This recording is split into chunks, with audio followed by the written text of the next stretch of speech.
مدینے میں وہ لمحہ تھا جب ہوا ساکت لگتی تھی، در و دیوار خاموش تھے اور دلوں پر سوگ کا پہرا تھا۔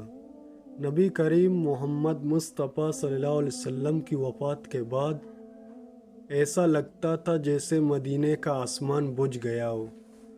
وہ نورانی مسکراہٹ، وہ محبت بھری نگاہیں، وہ آواز جو ایمان جگا دیتی تھی اب سنائی بھی نہیں دیتی تھی۔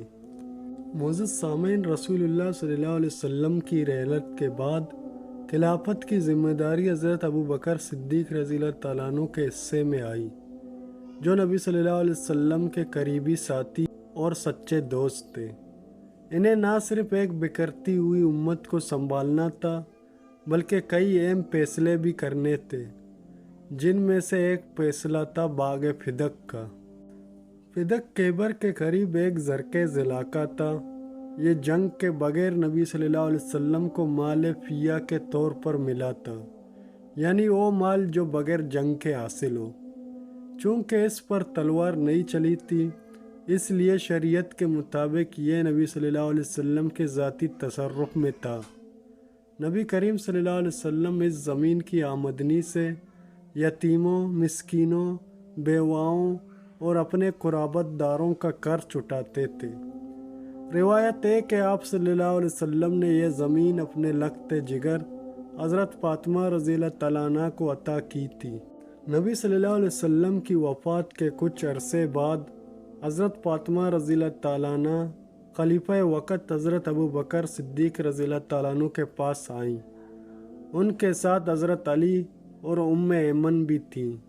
انہوں نے کہا، فدق مجھے میرے والد نے اپنی زندگی میں تحفے کے طور پر دیا تھا۔ میں برسوں سے اس کی نگرانی کر رہی ہوں اور اس کی آمدنی مستقین پر خرچ کرتی رہی ہوں۔ حضرت ابوبکر رضی اللہ تعالیٰ عنہ نے نہایت ادب سے عرض کیا، آپ کے دعوے پر مجھے یقین ہے، لیکن شریعت کا حکم ہے کہ تحفے کے لیے 2 مرد یا 1 مرد اور 2 عورتوں کی گواہی ضروری ہے۔ ناظرین محترم، حضرت علی اور ایمن گواہی دینے آئے، لیکن شرعی معیار مکمل نہ ہونے کی وجہ سے تحفے کا دعویٰ ثابت نہ ہو سکا۔ جب تحفے کا دعویٰ تسلیم نہ ہوا تو حضرت فاطمہ رضی اللہ تعالیٰ عنہ نے فرمایا، اگر یہ تحفہ نہیں تھا تو میں رسول صلی اللہ علیہ وسلم کی بیٹی ہوں، ان کی وارث ہوں۔ اس پر حضرت ابوبکر رضی اللہ تعالیٰ عنہ نے نہایت سنجیدگی سے جواب دیا، میں نے رسول اللہ صلی اللہ علیہ وسلم کو خود فرماتے سنا ہے، ہم انبیاء کا ترک کا نہیں ہوتا، جو کچھ ہم چھوڑتے ہیں وہ صدقہ ہوتا ہے، لہٰذا آپ صلی اللہ علیہ وسلم کی کوئی بھی چیز ذاتی وراثت کے طور پر نہیں چھوڑی جا سکتی۔ ناظرین محترم، یہ وہ لمحہ تھا جب ایک باپ کی بیٹی کے آنکھوں میں درد اتر آیا اور ایک خلیفے کے دل پر بوجھ بڑھ گیا۔ اس کے بعد حضرت فاطمہ رضی اللہ تعالیٰ عنہ نے فیصلہ کیا کہ وہ اپنی بات امت کے سامنے رکھیں گی۔ وہ چادر میں لپٹی با پردہ مسجد نبوی آئیں، ان کے ساتھ خواتین بھی تھیں۔ صحابہ کرام جمع تھے۔ مسجد میں اور روشنی محسوس کی گئی جو صرف اہل بیت کے چہروں پر ہوتی ہے۔ پھر انہوں نے خطبہ دیا۔ انہوں نے فرمایا، قرآن کہتا ہے کہ زکریہ علیہ السلام نے بیٹا مانگا تاکہ وہ ان کا وارث ہو۔ سلیمان علیہ السلام نے داؤد کی وراثت پائی۔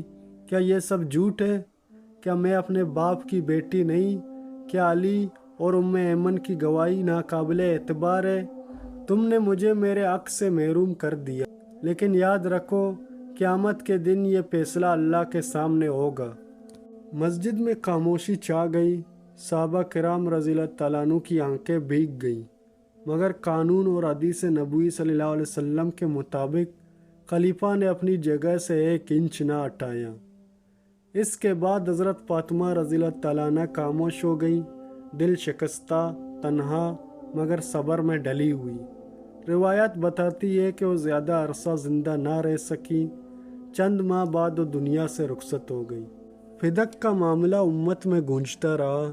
کبھی کسی خلیفے نے فدق اہل بیت کو واپس دیا، کبھی اسے واپس لے لیا گیا۔ جب حضرت علی رضی اللہ تعالیٰ عنہ خلیفہ بنے تو اختیار رکھتے تھے، مگر انہوں نے فدق واپس نہ لیا۔ حضرت فاطمہ رضی اللہ تعالیٰ عنہ کا دعویٰ جائز تھا، وہ اپنی طرف سے حق مانگ رہی تھی، اور حضرت ابو بکر رضی اللہ تعالیٰ عنہ بھی حق پر تھے۔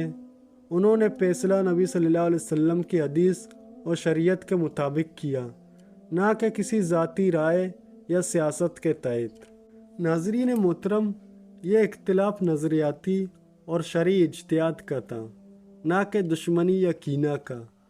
فدق آج ایک خاموش زمین ہے، مگر اس کی کہانی امت کو عدل، فہم اور احترام کا سبق دیتی ہے۔